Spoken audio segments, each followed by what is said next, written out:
Northeast School, we have 3 classes, approximately 16.3. That would bring it to 2 classes of 25, but again, the request from Ms. Green is not to reduce that because of the student mix. Skinner Road, where there actually is a class of 12 right now because of the students who have left since the beginning of the year,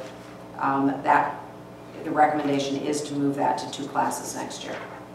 Okay, well then I'm speaking about the Center Road School that requests not to go down to 4 classes. Are there paraprofessionals in those classes, and will there be paraprofessionals next year in those classes? Do you want to use the traveling mic or have the principals come to the desk? If the traveling mic is available, they can. Perfect. Currently in the third grade classes, paraprofessional, we don't have classroom paras assigned. If there's paraprofessional support, it's per IEP. So students going into 4th grade, from 3rd to 4th grade, if it's per IEP, then they would go in, they would provide the support in those classrooms as needed. But as Dr. Conway had stated, currently the needs in 3rd grade going into 4th grade, the students' needs, I don't feel, would be adequately met if we reduced the number of classes there. The 4th grade class that we have right now is a stronger class academically and behaviorally, so even though it would be a larger number in 5th grade, which isn't ideal, it's that class could handle it better than my 3rd grade going into 4th grade. Does that clarify? And also too, as far as paraprofessionals, any paraprofessional support in either of those grades are per IEP. I don't have classroom support, just general classroom support. There is support when we break into encore groups. There are paraprofessionals assigned to help with encore, which is instruction for all students, but they're not generally in the classroom except as needed. Thank you. Does that help? Thank you. Do we have the same question for Northeast, Ms. Green? Okay, and presently we have 2 classes of 2nd grade students, and they are very difficult in the 2 classes because of the personalities and where they live, the location, and many of them are related to each other. This is the 3rd grade. Yeah, but the 2nd grade going into 3rd grade, they become 3. This is 3rd going into 3rd going to 4th? Okay. So the 3rd going to 4th, they're going from 3 classes to 2 into 25 apiece, which is high for grade 4. My plan is, when we bring the 2nd graders up, there'll be 3 classrooms for 3rd grade. And the 3rd graders are in 3 classes now, and they're going to go down to 2 classes. I'm not sure with the transient population whether I'm going to have more students in 3rd or more students in 4th, but I need that teacher to be a swing. I need someone in 3rd grade or 4th grade, depending on where the numbers fall. So I can't reduce the number of teachers because there's too many students in those 2 grade levels, and I'm not sure where, we just have kids moving in and out all the time. So I'm just trying to be proactive and make sure that we have class sizes that are manageable. Did that answer the question? Yes, thank you. Mr. Kemp. We have one of the lowest overall class sizes in the region. Our guidelines is for kindergarten and 1st grade, 18 children, 2nd and 3rd grade, 20 children, 4th and 5th grade, 22 children. And yet we have proposals here that we have far less than 22 in a 4th grade, and yet in the same school you have 26 in the 5th grade. I don't understand the inconsistency, and you can argue that, well, the children are different. I understand that, but it is very difficult to justify moving forward with an all-day kindergarten if you insist on maintaining class sizes that are well below not only the area average, but our own guidelines. Thank you, Mr. Kemp. Other questions, discussion?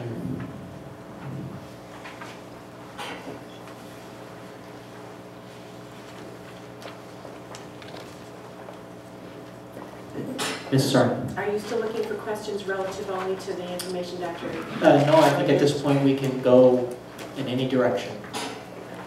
You have the floor.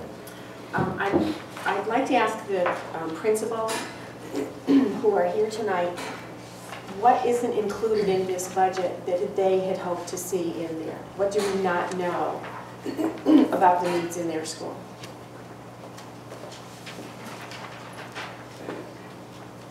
Can you pass the roaming model? Thank you. I'd just like to advocate for math support.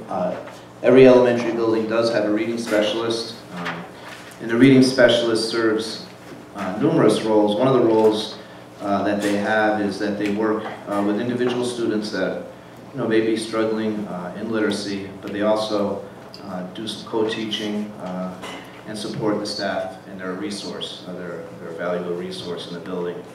In the area of math, that's one area that when we look at our students that are having difficulty in math, we don't have that resource available in each building.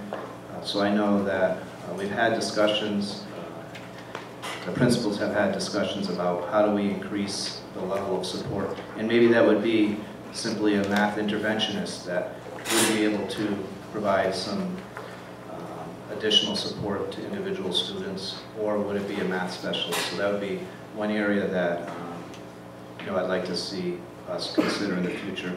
And quite honestly, when we looked at the budget, we were certainly aware of the concerns of the town, and we've tried to put together a budget that we felt would address the needs of all the students. However, and really to be able to get a budget that would be accepted by the town as well. But that would be asking us, thank you for asking us, and that would be certainly one area that I would look at. Mr. Testa, is that one FTE that you'd be looking for? We would look, I'm not going to answer for all of my colleagues, but I think that as an elementary team, and I know that middle and high school have may have some of the same concerns, but as an elementary team, that's something that not only us as an elementary team, but Chris Osmond has really been advocating for as well. We do have an encore block that you've heard us talk about, which we break students down into smaller groups, and we provide more targeted instruction to them. We are able to do that in literacy with some success, I believe. We'd like to be able to have that opportunity to do that in the area of math. So when we look at a lot of the programs that we're suggesting, or changes that we're making, that would be certainly something that we would like to look at for math support. Was that a yes? I'm trying to translate Yes. it into jobs, so you'd be looking one. But I'm going to pass the microphone because I don't want to answer for everyone. But yes, I believe yes. One for you. One for me, but I think Okay. the elementary principals will probably be in support of that as well. Okay. I agree completely with Mr. Testa that math really is an area that is not, we can't adequately address all of the needs that are there. Certainly we can provide classroom instruction, and teachers do their best to differentiate and address the needs, but certainly when students are struggling, that a math specialist would come in handy for sure, and one per building, again, would be definitely. I agree as well. At Northeast, we have the same problem. There's no support for math. So a math specialist, interventionist should be placed at Northeast as well. I agree with one teacher.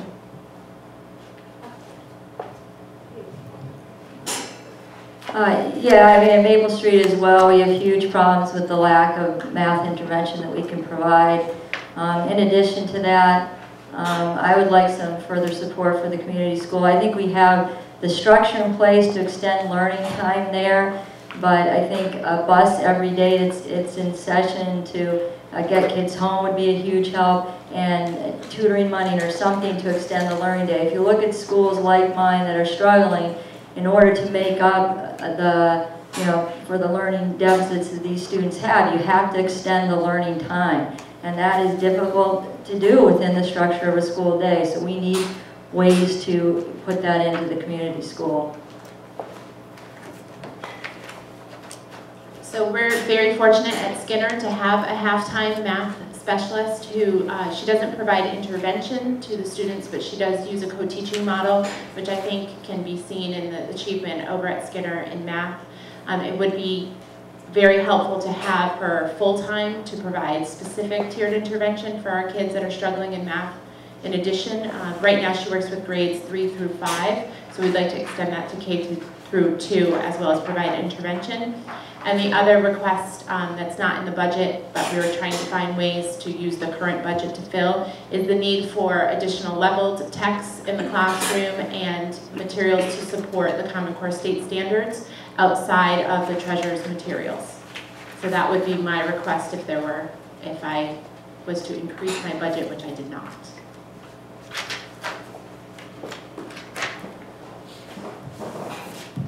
Okay, how much time do I have? Well, obviously, my first request is for the all-purpose athletic field, which I know is a large number. But anyway, at the high school, probably the biggest thing is the support services in place. We need more. We've had the fortune of having a grant-funded school counseling position for the last 2 years. And that additional guidance counselor or school counselor has been a tremendous success at the high school in a number of different ways. And obviously with the grant running out this year, we're going to lose that position. That's something that extra guidance counselor or school counselor would be, in my opinion, essential for the school. Another area in support services, again, we are at a 1.4 or 1.6 FTE for social work, and we definitely need more of that because too many of the school counselors are focusing on the social work aspect with the students when they really need to focus on the academics, helping and supporting students to graduate and move on to post-secondary careers or college. Another area at the high school that I do have in the budget is obviously the staff member to work with the Novanet, the online learning tool that we have. It would actually be wonderful if we can get several of those positions at the school. If we were to get certified staff members who are certified in math, certified in English, certified in social studies, to actually focus on those areas with those students specifically, that'd be a tremendous support. Speaking of some of my colleagues in other districts about security, we put in the budget for 1 extra security person. That would put us at a total of 3. But with the current circumstances, you know, we have one of those people actually at the door signing people in and out, giving, you know, checking IDs. It's a 330,000 square foot building. If we were to have 3 security people, next year we would have 2 and then 1 sitting at the desk, but if we can actually have 3 throughout the building, that'd be very favorable for Rockville High School when it comes to safety. And that's pretty much it. For Vernon Middle School, well, first of all, is this a Christmas list? Or, okay. We look for a world language teacher, and in addition to that, a special educator that would really, you know, fit some of our needs that we currently have. I think the main thing probably is technology, but I know there's a plan for that, and to be able to have our students become very familiar, you know, with the new technology, so they can do the testing, the district assessments that are coming up, statewide assessments, those types of things. That would be very important to include in a budget, but I know it's being addressed in another way. So, thank you. Thank you. Mr. Clarification. Mr. Bain, you were kidding about the field, right? Yes. Half kidding. Well, It was likely half kidding.